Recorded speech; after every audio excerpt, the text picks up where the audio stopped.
Many years ago, I visited a friend of mine. He had a son named Bishal.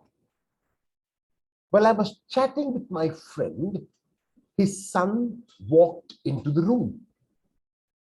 After asking him about his school and other activities, I said to him, Bishal, what do you want to be when you grow up? And Bishal responded, I want to be like my father. His father is a businessman. He's a dealer in spare parts for automobiles. And so I asked Bishal, do you want to be a businessman like your father? Do you want to be a dealer in spare parts for automobiles? Bishal replied, no, I want to be kind like my father. Of all the beautiful qualities that his father possessed, Bishal picked out, according to me, the most important, the most significant, the most striking quality, the kindness of his father. And the reason why Bishal was able to pick out this kindness was because his father had manifested this kindness, had made this kindness known through his words and his actions.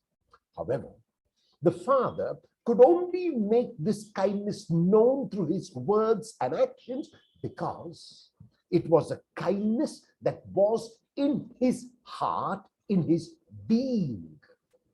It was Francis of Assisi who is supposed to have said, preach the gospel at all times, and when necessary, use words. In other words, Francis was asking us to preach not so much through our words, but through our actions. And these actions, Francis knew, spoke louder than words.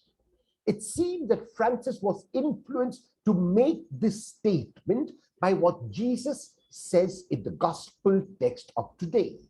It is so often true that actions speak louder than words, and a person is known by the action that he or she performs. However, it must be remembered that the person's actions and words flow from the person's heart, and thus the primary focus must be on the heart.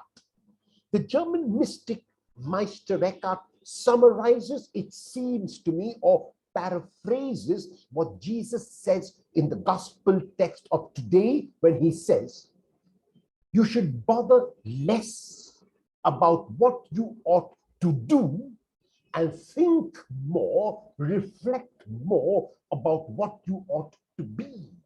Because if your being were good, then your works would shine forth brightly. This is a beautiful summary even of the first reading of today.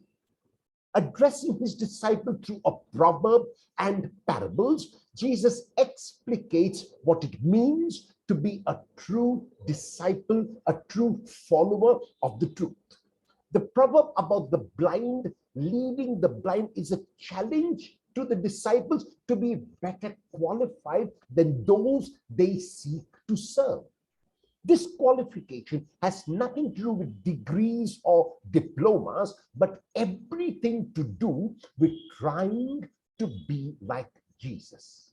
In so doing, they will not look for the faults in others, but will focus on the positives in them, and at the same time constantly strive to become aware of their own shortcomings. This awareness of one's weakness will make them humble and also more accepting of others. Then truly there will be a synchrony between what they say and what they do, the being and the action, the words and what is done. The former will inevitably be exposed by the latter. Discipleship therefore requires not just good deeds, It requires integrity and a purity of heart, such as one sees in Jesus himself. A similar point is made in the first reading of today when Sirach points out that a person is known through the fruit that he or she produces. Of course, Sirach says, the fruit produced is a result of what lies within. This is because what is seen about a person externally is what that person is from within. The speech and actions of a person convey what lies in his or her heart and mind. There is a tendency among so many of us today to focus too much on the action and on the doing that we forget about the being. If we were to count the number of miracles that Jesus worked as narrated by the Synoptic Gospels, the number totals around 30. In a 3-year ministry of Jesus, this works out to an average of 10 miracles a year, or just about 1 miracle every month, which is not very much. Be that as it may, Jesus is not worshipped and adored today because of his miracles, important as they have been to his whole ministry, an integral part of his ministry. Jesus is worshipped today because he dared to be good, he dared to stand up for the truth, he dared to even die for the truth. And he could show that in his action of death on the cross, because his being was unafraid, his being was pure, his being was something which he focused on. When Peter, who formed that inner group of 3 disciples, summarizes the life of Jesus for Cornelius and his family at Caesarea, he does so in a few words, namely, you have heard about Jesus of Nazareth, how he went about doing good. In other words, Peter focused like Vishal, not on the external deeds of Jesus, but on what Jesus was from within.